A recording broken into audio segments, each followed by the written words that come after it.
Welcome to Democracy Now!, democracynow.org. This is War, Peace, and the Presidency. I'm Amy Goodman. In Gaza, the World Food Program's been forced to further reduce food rations amidst the worsening displacement caused by Israel's intensifying attacks throughout the besieged territory. Some 96% of Gaza's population is already facing acute food insecurity, and UN experts have accused Israel of carrying out a targeted starvation campaign. On Thursday, Gazans reacted to Israeli Prime Minister Netanyahu's Wednesday address to U.S. Congress members.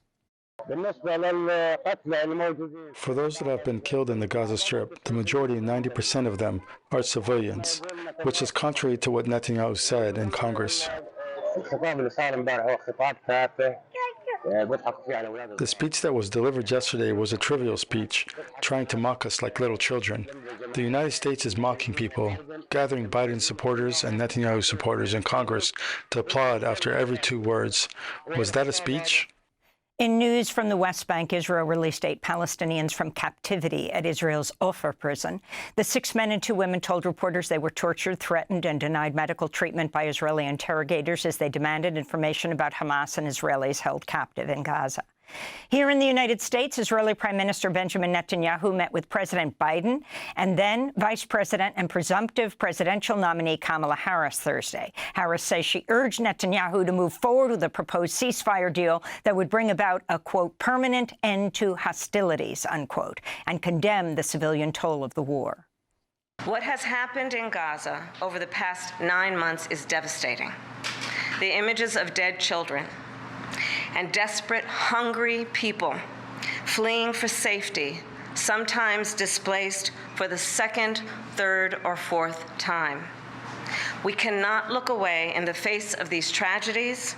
We cannot allow ourselves to become numb to the suffering. Harris also reaffirmed U.S. support for Israel and earlier in the day released a statement condemning the burning of the U.S. flag during anti-war protests Wednesday. Ahead of Netanyahu's visit with Biden Thursday, protesters poured gallons of fake blood on streets near the White House as demonstrations against the U.S. backing of Israel's war on Gaza continue. This is Catholic nun, peace activist Carol Gilbert. I think it is criminal. I think it is criminal. I think this is what should have happened to him.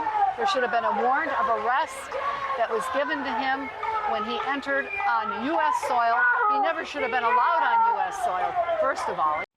In election news, Kamala Harris is reportedly preparing to announce her running mate by August 7th ahead of the Democratic National Convention. Former President Barack Obama and Michelle Obama, as well as former House Speaker Nancy Pelosi, have become the latest high-profile Democrats to endorse Harris for president. Meanwhile, Harris says she's ready to face off with Trump on a debate stage after Trump's campaign refused to commit to debating the presumptive Democratic nominee. I'm ready to debate Donald Trump. I have agreed to the previously agreed upon September 10th debate. He agreed to that previously. Now it appears he's backpedaling, but I'm ready. And I think the voters deserve to see the split screen that exists in this race on a debate stage. And so I'm ready. Let's go. On Thursday evening, Harris's campaign set a record for the largest Zoom meeting ever. More than 136,000 people joined the campaign event titled White Women Answer the Call, raising more than $1 million for Harris's presidential campaign in less than an hour. This followed Win with Black Men and another Zoom call, Win with Black Women, events that raised nearly $3 million for the Harris campaign.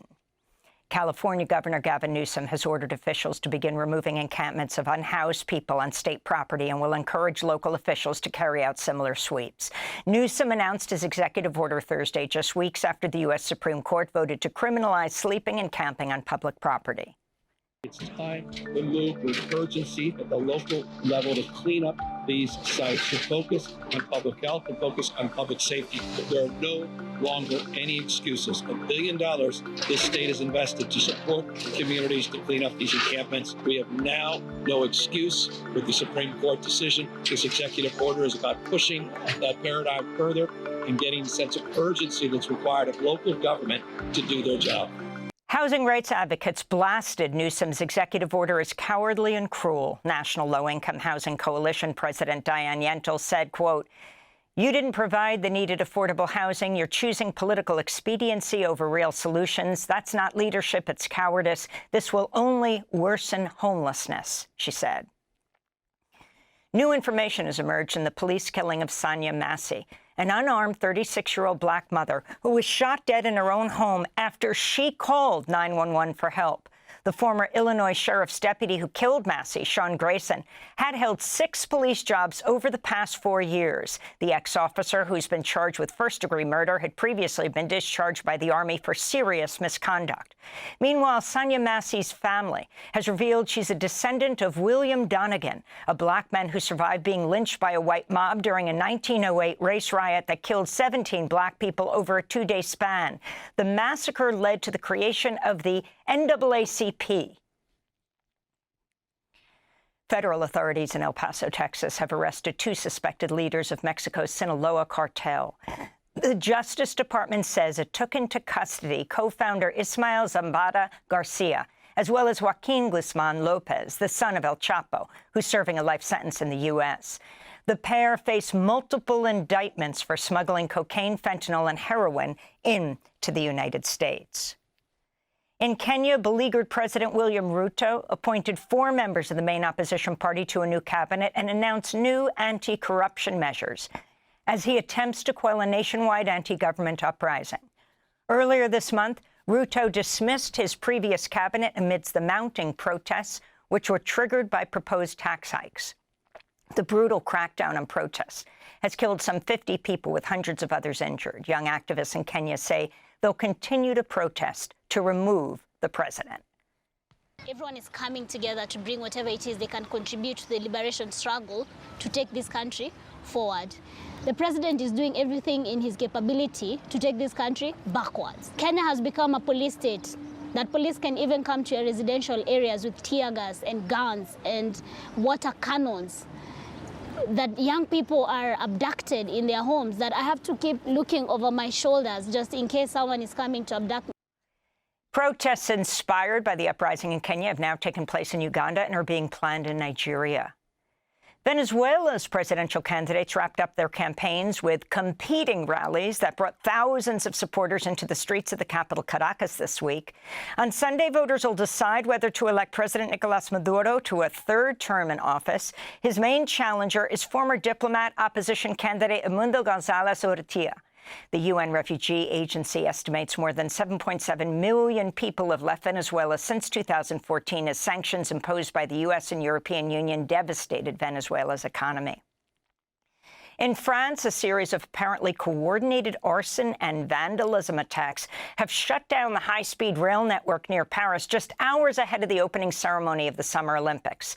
Some 800,000 travelers were impacted by cancellations and delays. Eurostar said its services between London and Paris have also been affected. We'll have more on the Summer Olympics later in the broadcast.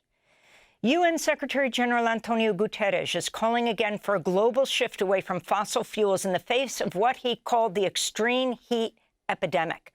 Guterres' warning came as a series of high-temperature records were broken this week. Heat is estimated to kill almost 500,000 people a year, and that's about 30 times more than tropical cyclones. We know what it is driving it: fossil fuel-charged, human-induced climate change. And we know it's going to get worse. Extreme heat is the new abnormal.